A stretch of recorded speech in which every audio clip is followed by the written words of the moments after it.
الحمد لله الذي هدانا لهذا وما كنا لنهتدي لولا أن هدانا الله ونشهد أن لا إله إلا الله وحده لا شريك له ونشهد أن سيدنا ومولانا محمدا عبده ورسوله أما بعد أعوذ بالله من الشيطان الرجيم بسم الله الرحمن الرحيم فإذا قضيت الصلاة فانتشروا في الأرض وابتغوا من فضل الله وقال النبي صلى الله عليه وسلم التاجر الصدوق الأمين مع النبيين والصديقين والشهداء وقال النبي صلى الله عليه وسلم التجار يحشرون يوم القيامة فجارا إلا من اتقى وبر وصدق صدق الله ورسوله النبي الكريم ونحن على ذلك لمن الشاهدين والشاكرين۔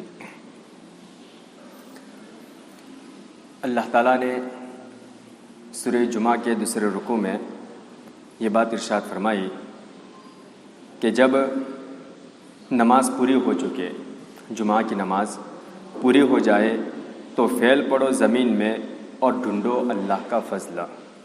جب جمعہ کی نماز پوری ہو جائے تو اس کے بعد زمین میں پھیل پڑو اور اللہ کا فضل تلاش کرو۔ اللہ کا فضل تلاش کرو، اس کا مطلب یہ ہے کہ تجارت کرو، کاروبار کرو، اور ساتھ ہی ساتھ اللہ نے ارشاد فرمایا کہ اللہ کو کثرت سے یاد کرو، وَاذْكُرُوا اللَّهَ كَثِيرًا۔ تجارت کر رہے ہو تو بھی اللہ کا ذکر جاری رہنا چاہیے، تجارت کر رہے ہو تو بھی اللہ کا ذکر جاری رہنا چاہیے۔ آدمی دل ہی دل میں اللہ اللہ اتنا تو جاری رکھ ہی سکتا ہے، کیونکہ اگر تجارت میں اللہ کی یاد فراموش ہو گئی، اللہ کو ہم بھول گئے، اللہ کا ذکر نہ رہا تو تجارت ہمارے دل میں گھس کر ہماری کشتی کو ڈبو دے گی۔ اس واسطے وَابْتَغُوا مِن فَضْلِ اللَّهِ کے ساتھ وَاذْكُرُوا اللَّهَ كَثِيرًا اس کو بھی ملا دیا تاکہ تجارت کے ساتھ اللہ کی یاد ہو، اس کی بھی یاد دہانی ہو جائے۔ یہ نہ ہو جیسا کہ اللہ تعالیٰ قرآن پاک میں ایک دوسری جگہ ارشاد فرماتے ہیں یا ایھا الذین آمنوا لا تلھکم اموالکم ولا اولادکم عن ذکر اللہ، یعنی مال و دولت اور اہل و عیال ہمیں اللہ تعالیٰ کے ذکر سے غافل نہ کر دے۔ مسلمان تاجر کا یہ خاصہ ہے کہ وہ تجارت بھی کر رہا ہو لیکن ساتھ ہی ساتھ اس کا یہ حال ہو دست بکار و دل بیار، یعنی ہاتھ تو کام میں لگ رہا ہے لیکن دل اللہ کی یاد میں لگا ہوا ہے۔ مسلمان تاجر تجارت کرے، کاروبار کرے تو اس طرح کرے کہ دیکھنے کے اعتبار سے، ظاہری اعتبار سے تو ایسا لگے کہ وہ دنیا کے کام کاج میں مشغول ہے لیکن اس کا دل اللہ کی یاد میں مشغول ہے۔ اللہ والے اسی کی مشق کراتے ہیں اور تصوف اسی کا نام ہے کہ تجارت بھی کرو اور زیادہ سے زیادہ اللہ کو یاد بھی کرو۔ اب یہ کیسے کرے اور اس کی عادت کیسے ڈالے؟ تو اللہ والے اسی فن کو سکھاتے ہیں کہ ہم تجارت بھی کر رہے ہو اور اللہ کا ذکر بھی جاری رکھے۔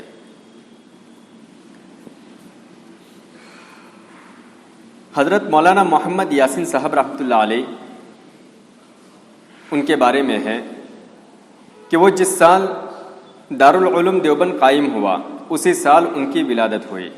ساری عمر دارالعلوم دیوبند میں گزاری، وہیں پڑھا اور وہیں پڑھایا۔ وہ فرماتے تھے ہم نے دارالعلوم دیوبند میں وہ زمانہ دیکھا کہ جب اس کے شیخ الحدیث سے لے کر اس کے دربان اور چپڑاسی تک سب کے سب صاحب نسبت اور اللہ کے ولی تھے۔ چوکیدار چوکیداری کر رہا ہے، دروازے پر بیٹھا ہوا ہے، لیکن ساتھ ہی ساتھ اس کے معاملات بھی جاری ہے، وظائف اور تسبیحات بھی چل رہی ہے۔ شیخ الہند رحمۃ اللہ علیہ کے شاگرد تھے دادا جی رحمۃ اللہ علیہ، اور شیخ الہند رحمۃ اللہ علیہ سے ہی دور حدیث پڑھا تھا۔ فرماتے ہیں کہ میں نے خود دیکھا ہے کہ ہم شیخ الہند رحمۃ اللہ علیہ سے منطق کی کتاب ملا حسن کا سبق پڑھتے تھے۔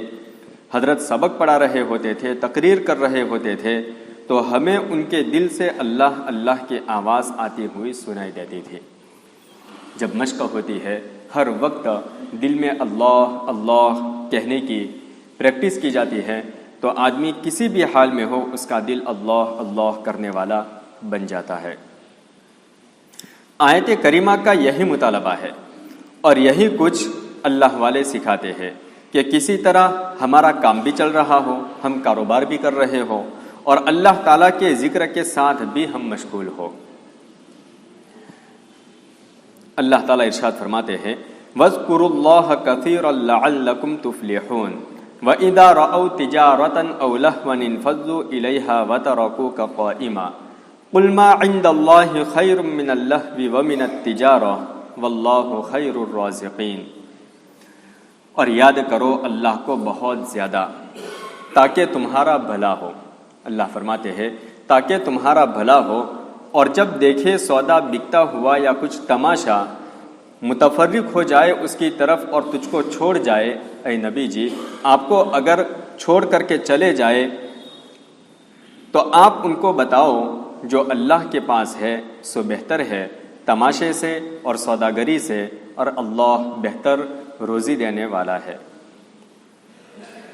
اس آیت کا شان نزول، یہ آیت کیوں اتری، اس اترنے کی وجہ کیا ہوئی؟ بخاری شریف میں کتاب الجمعہ میں اس کا ذکر ہے کہ حضور اکرم صلی اللہ علیہ وسلم جمعہ کے دن خطبہ دے رہے تھے۔ اس وقت کچھ لوگ اونٹوں پر کچھ سامان تجارت لے کر آ گئے بیپار کرنے کے لیے۔ کچھ بیپاری لوگ تجارت کا سامان لے کر اونٹوں پر آئے تو بعض حضرات اس کو دیکھنے کے لیے نکل کھڑے ہوئے کہ کیا سامان لے کر کے آئے ہیں۔ چنانچہ اللہ کا یہ ارشاد نازل ہوا کہ جب وہ کوئی تجارت دیکھتے ہیں یا لہو دیکھتے ہیں تو اس کی طرف دوڑ کے چلے جاتے ہیں اور آپ صلی اللہ علیہ وسلم کو کھڑا ہوا چھوڑ دیتے ہیں۔ تو یہاں تجارت کا بھی ذکر ہوا اور لہو کا بھی ذکر ہوا۔ وہ لوگ سامان تجارت لے کر کے بیپار کا سامان لے کر کے آئے تھے اور آپ صلی اللہ علیہ وسلم کو چھوڑ کر کے ساتھی چلے گئے، تو جس چیز کی طرف چلے گئے اس کے بارے میں دو الفاظ استعمال ہوئے، تجارت اور دوسرا لفظ لہو، یعنی ایک کھیل کود۔ چنانچہ اس کے بارے میں بعض حضرات نے فرمایا کہ لہو کا لفظ تجارت کے لیے ہی استعمال کیا گیا، لہو یعنی کھیل کود، یعنی ایک بیکار چیز۔ لہو کا لفظ تجارت کے لیے استعمال کیا گیا ہے کیونکہ تجارت انسان کو اللہ کے ذکر سے غافل کر دیتی ہے، اس لیے وہ لہو بن جاتی ہے۔ اور بعض حضرات نے فرمایا کہ لہو سے مراد یہ ہے کہ جو لوگ سامان تجارت لے کر آئے تھے ان کے ساتھ ڈھول ڈھماکہ بھی تھا، تو وہ تجارت بھی تھے اور ساتھ میں لہو بھی تھا، اس لیے دونوں کا ذکر فرمایا۔ آگے اور تفصیل یہ ہے کہ الیہا میں، اس میں جو الیہا کا لفظ آیا، الیہا یعنی اس کی طرف، تو اس میں جو اشارہ کیا گیا تو تجارت کی طرف اشارہ ہوا، ورنہ الیہما کہا جاتا، دونوں چیزوں کی طرف اشارہ کرنے کے لیے یہ کہا جاتا الیہما، لیکن ضمیر مفرد کی لائے، ایک کے لیے جو ضمیر استعمال ہوتی ہے وہ لائے، اس بات کی طرف اشارہ کرنے کے لیے کہ ان کا مقصود اصلی تجارت کے لیے جانا تھا، نہ کہ لہو کے واسطے تھا، بلکہ لہو ضمنی طور پر تھا۔ صحابہ حضور کے مجلس سے جو چلے گئے تو چلے جانا ان کا ڈھول دھماکہ دیکھنے کے واسطے نہیں تھا، بلکہ تجارت کی طرف چلا جانا تھا، تو تجارت کے ساتھ ضمن میں لہو کا بھی ذکر کیا گیا۔ اور اللہ تعالیٰ نے یوں ارشاد فرمایا وَتَرَكُوكَ قَائِمًا قُلْ مَا عِندَ اللَّهِ خَيْرٌ مِّنَ اللَّهْوِ وَمِنَ التِّجَارَةِ۔ چنانچہ اسی آیت میں اوپر تجارت کا لفظ استعمال ہوا تو وہاں پر فضل کا بھی استعمال ہوا، من فضل اللہ،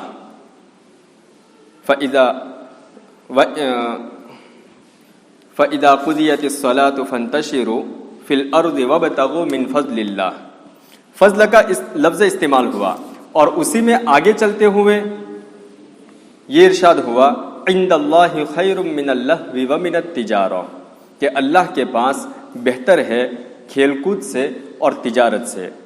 چنانچہ اب یہاں پر یہ بات آئی کہ جب تک تجارت ہمیں اللہ کے ذکر اور اس کے حکم سے غافل نہ کر رہی ہو تب تک وہ اللہ کا فضل ہے۔ تجارت جب تک ہمیں اللہ کے ذکر سے غافل نہ کر رہی ہو تب تک وہ اللہ کا فضل ہے، لیکن جب تجارت اللہ کے ذکر سے، اللہ کے احکامات سے غافل کر دے تو وہی تجارت اللہ سے دوری کا ذریعہ بن جاتی ہے۔ اگر یہ اندیشہ ہو تو پھر وہ تجارت نہیں رہتی، بلکہ وہ لہو بن جاتا ہے، ایک بیکار چیز بن جاتی ہے، بلکہ فتنہ بن جاتا ہے۔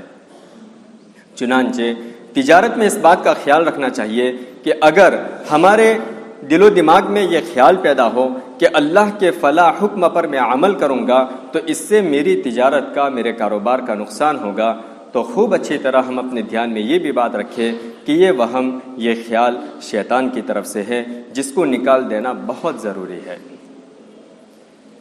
تجارت کے اصول بیان کرتے ہوئے اللہ تعالیٰ نے ایک اور جگہ ارشاد فرمایا، لا تأکلوا اموالکم بینکم بالباطل الا ان تکون تجارتا عن تراض منکم۔ نہ کھاؤ مال ایک دوسرے کا آپس میں ناحق طریقے سے، مگر یہ کہ تجارت ہو آپس کی خوشی میں۔ یہ آیت کریمہ بھی تجارت کے اصول بیان کر رہی ہے کہ باطل طریقے سے مال کمانا حرام ہے، غلط طریقے سے مال کمانا حرام ہے۔ غلط طریقے میں بہت سارے طریقے آئے، جھوٹ بول کر کے کمانا بھی حرام ہے، سود بیاج کے راستے سے مال کمانا یہ بھی حرام ہے، نمازیں چھوڑ کر تجارت میں لگے رہنا یہ بھی جو ہے حرام ہے۔ تو غلط طریقے سے مال کمانا، اللہ کے احکامات کو چھوڑ کر کے مال کمانا یہ حرام ہے، اور صرف اس طرح حلال ہے کہ جس میں دو شرطیں پائی جا رہی ہو، ایک یہ ہے کہ تجارت ہو، دوسرا یہ کہ آپس میں رضامندی ہو۔ مال کمانا دو ہی شرطوں سے حلال ہوتا ہے۔ پہلی شرط یہ ہے کہ مال کمانا تجارت کے راستے سے ہو، اور تجارت کا راستہ وہ ہو جس کا شریعت نے طریقہ بتایا ہے، اور پھر اس تجارت میں آپس میں ایک دوسرے کی رضامندی ہو، لینے والے کے لیے بھی اور بیچنے والے کے لیے بھی۔ معلوم یہ ہوا کہ تنہا باہمی رضامندی کسی سودے کی حلت کے لیے کافی نہیں۔ دو آدمی آپس میں معاملہ کر رہے ہیں، لیکن ایک اس میں سے راضی ہے اور ایک اس میں سے راضی نہیں ہے، تو ایک کا راضی ہونا اس سودے کے حلال ہونے کے لیے کافی نہیں ہے، بلکہ دونوں کا راضی ہونا ضروری ہے۔ اگر ہم کوئی چیز خریدنے گئے اور وہاں پر ہم نے بارگیننگ کی، بھاؤ کیے، بھاؤ کرنے میں ہم نے تھوڑا سا پریشر ڈالا اور اس نے شرم میں آ کر کے پیسے کم کیے، اب وہ بیچارہ کچھ بول بھی نہیں سک رہا اور یہ دے بھی نہیں رہا، تو یہ حرام طریقہ ہوا۔ یہ معلوم ہونا ضروری ہے کہ میں نے جو بارگیننگ کی اور اس میں سامنے والے نے جو پیسے کم کیے، وہ پیسے کیا دل کی خوشی سے کم کیے ہیں یا پھر شرم میں آ کر زبردستی میں کم کیے ہیں، اس بات کا ہمیں پتہ لگانا بہت ضروری ہے۔ اگر ہم نے پتہ لگائے بغیر، یعنی وہ تو باتوں سے ہی معلوم ہو جاتا ہے، اس کے چہرے کے ایٹریکشن دکھنے سے ہی پتہ چل جاتا ہے کہ اس نے خوشی سے کم کیے ہیں یا پھر زبردستی میں کم کیے ہیں، شرما شرمی میں کم کیے ہیں، تو سامنے والا بھی راضی ہو، لینے والا تو راضی ہے ہی کہ اس کو تو بھاؤ میں ایک چیز مل رہی ہے، لیکن جو بیچ رہا ہے وہ اگر راضی نہیں ہے، زبردستی سودا ہو رہا ہے، تو پھر یہ حرام ہو جاتا ہے۔ پھر اس خریدی ہوئی چیز میں اگرچہ ہم نے 2 پیسہ بچا تو لیا بارگیننگ کر کے، لیکن اس طرح کی بارگیننگ کے بعد جو چیز خریدی جاتی ہے اس میں برکت نہیں ہوتی، وہ چیز پھر مصیبت ہی کھڑی کرتی ہے۔ اس لیے اللہ تعالیٰ نے یہ ارشاد فرمایا الا ان تکون تجارتا عن تراض منکم، کہ تجارت آپس میں ایک دوسرے کی خوشی سے ہو۔ تو جب تک تجارت نہ ہو، اور تجارت سے مراد وہ معاملہ ہے جو اللہ کے نزدیک تجارت ہے، تجارت کا جو صحیح طریقہ ہے، لہذا سود کا جو لین دین ہوتا ہے اس میں باہمی رضامندی سے وعدہ ہوتا ہے، آپس کی رضامندی سے جوئے کا بھی معاملہ ہوتا ہے اور سٹے کا بھی معاملہ ہوتا ہے، لیکن یہ سب ممنوع ہے۔ 2 پارٹی آپس میں ایک دوسرے سے راضی ہے تو اس کا مطلب یہ نہیں کہ ہر چیز راضی ہو گئی، سود کا لین دین بھی جائز ہو گیا۔ اس بات کو دھیان میں رکھنا ضروری ہے۔ ایک ساتھی نے ایک مرتبہ ایک مسئلہ پوچھا کہ ہمارے ایک دوست ہے، انہوں نے اپنے سونے گروی رکھے ہوئے ہیں، اب وہ سونے ان کو چھڑانے ہیں، لیکن چھڑانے کے واسطے ان کے پاس پیسے نہیں ہے، وہ گہنے چھڑانے کے واسطے ان کے پاس پیسے نہیں ہے، میں ان کو پیسے دینا چاہتا ہوں کہ لو ابھی میرے پاس سے تم پیسے لے لو اور وہ گہنے تم چھڑوا دو، اور جب بھی آپ کے پاس پیسے آ جائے تو آپ مجھے پیسے واپس دے دینا، اور آپ کو مجھے خوشی سے جو دینا ہو دے دینا۔ تو ساتھی پوچھ رہا تھا کہ کیا یہ میرے لیے حلال ہوگا, یہ جائز ہوگا؟ میں نے کہا کہ وہ خوشی سے دے یا ناراض ہو کر کے دے, کبھی بھی آپ کے لیے لینا جائز اور حلال نہیں ہوگا. اس کی وجہ یہ ہے کہ آپ اس کو پیسہ دے رہے ہو بطور قرض, اور پھر جب وہ آپ کو پیسہ دے گا واپس تو قرض لوٹائے گا. جب وہ قرض لوٹائے گا تو سود چڑھا کر کے آپ قرض لینے کی بات کر رہے ہو, اگرچہ آپ سود کا نام نہیں لے رہے ہو, بیاج کا نام نہیں لے رہے ہو, لیکن یہ بیاج ہو رہا ہے کیونکہ پیسے کے اوپر آپ پیسہ خوشی سے لینے کی بات کر رہے ہو. تو اگر سود کا معاملہ اس طریقے سے ہو رہا ہے کہ ہم نے سود کو نفع کا نام دے دیا, کوئی شخص قرض سے 10,000 روپے ہمارے پاس لینے کے لیے آیا اور اس نے یہ کہا کہ تم مجھے 10,000 دو, میں آپ کو 10 دن کے بعد وہ 10,000 واپس دوں گا اور میں اپنی خوشی سے آپ کو 500 روپیہ زیادہ دوں گا. اب وہ یہ کہہ رہا ہے خوشی سے, اور یہ لینے والا یہ سوچ رہا ہے کہ وہ خوشی سے دے رہا ہے تو اس میں کیا حرج ہے, زبردستی تو نہیں ہے, زبردستی ہو تو پھر وہ سود ہوئے. نہیں, ایسا نہیں ہے. لینے والا بھی راضی ہے, دینے والا بھی راضی ہے, لیکن وہ طریقہ غلط ہونے کی وجہ سے وہ 500 روپیہ لینا حلال نہیں ہوگا, بلکہ وہ سود ہوگا, بیاج ہوگا. اسی لیے تو قرض دینے کی بہت فضیلت ہے. حدیث پاک میں فرمایا گیا کہ جب بندہ کسی کو قرض دیتا ہے اور وہ قرض جو دیا اور وہ سامنے والا جب تک واپس نہیں دیتا, یعنی ایک مدت طے ہوئی کہ 10 دن کے بعد یا 1 مہینے کے بعد وہ قرض واپس لوٹانا ہے, تو وہ مدت جو طے ہوئی وہ مدت پوری ہونے تک روزانہ اتنا پیسہ صدقہ کرنے کا ثواب ملتا ہے. 10,000 اگر دیے ہیں تو روزانہ 10,000 روپے صدقہ کرنے کا ثواب ملتا ہے. اب وعدہ تھا 10 دن کا, 10 دن پورے ہو گئے, یا وعدہ تھا مہینے کا, مہینہ پورا ہو گیا. مہینہ پورا ہونے کے بعد وہ قرض واپس نہیں کر سکا اور اس نے معذرت کی کہ مجھے 1 ہفتہ اور دے دو. تو اب یہ جو 1 ہفتہ اور لیا, اس 1 ہفتے میں پھر وہ صدقے کی مقدار ڈبل ہو جائے گی. یعنی روزانہ 10,000 روپیہ صدقہ کرنے کا ثواب مل رہا تھا, اس کی بجائے اب روزانہ 20,000 روپیہ صدقہ کرنے کا ثواب ملے گا. تو شریعت نے جو ثواب رکھا ہے تو وہ ثواب تبھی ملے گا جبکہ ہم اتنا ہی واپس لیں. اگر بڑھا کر کے واپس لیں گے تو سود بھی ہو جائے گا اور اوپر سے سارا ثواب بھی ملیا میٹ ہو جائے گا, ختم ہو جائے گا.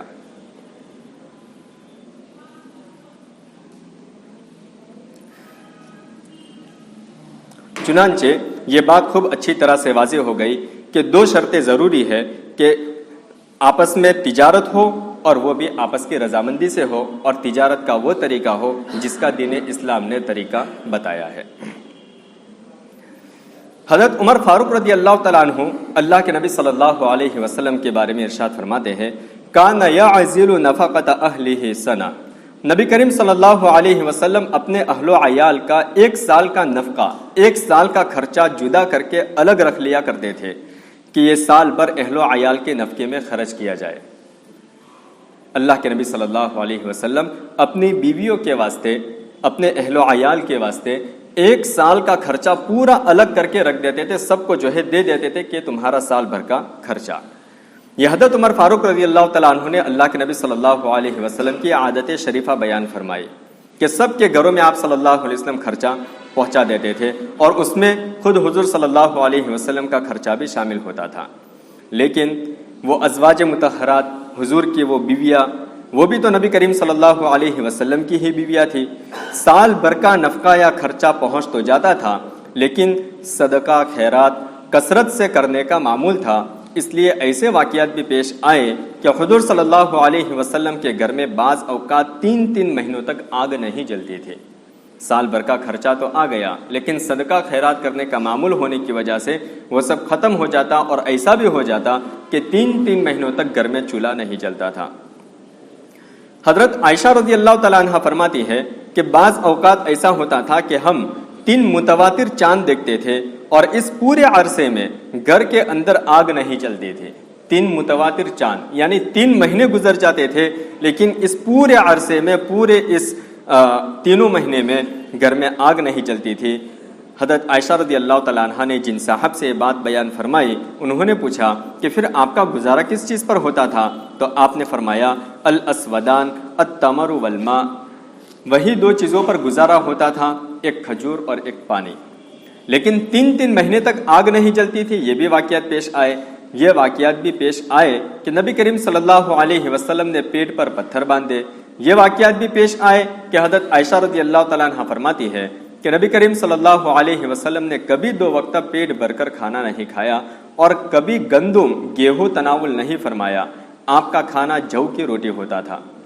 حضرت انس رضی اللہ تعالیٰ عنہ فرماتے ہیں کہ نبی کریم صلی اللہ علیہ وسلم کے لیے کبھی کھانے کی چوکی نہیں بچھائی گئی، کبھی آپ کے لیے چپاتی نہیں بنائی گئی۔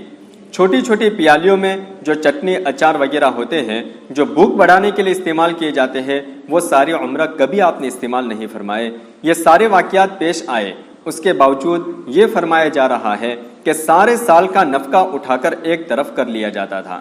وہ اس وجہ سے کہ نفقہ تو سال بھر کا اکٹھا ہو گیا، خرچہ سارا کا سارا سال بھر کا جمع تو کر لیا، لیکن صدقہ خیرات کرنے کا معمول بہت زیادہ تھا، خود آپ کا بھی اور آپ کی بیویوں کا بھی۔